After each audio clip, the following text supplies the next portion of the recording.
সুস্মিতা সাহার পাশে দাঁড়ালেন আন্তর্জাতিক খ্যাতিসম্পন্ন অর্থনীতিবিদ ও নোবেলজয়ী ডক্টর মোহাম্মদ ইউনুস। সামাজিক মাধ্যমে ছড়িয়ে পড়া একটি ভিডিওতে দেখা যায় সুস্মিতা সাহা কান্নারত অবস্থায় বলছেন তিনি আর ভেঙে পড়তে চান না, তিনি নিজেকে গড়ে তুলতে চান। আর এই কথাটি পৌঁছে যায় এমন এক মানুষের কানে যিনি বাংলাদেশের গর্ব।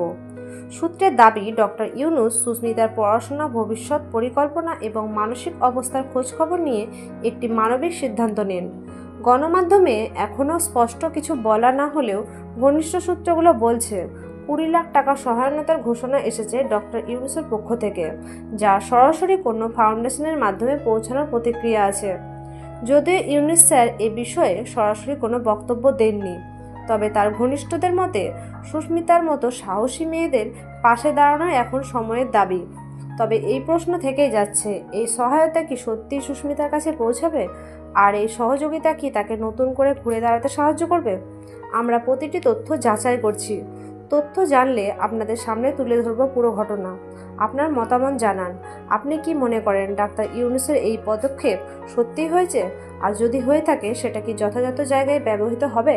কমেন্টে জানাতে ভুলবেন না। ধন্যবাদ।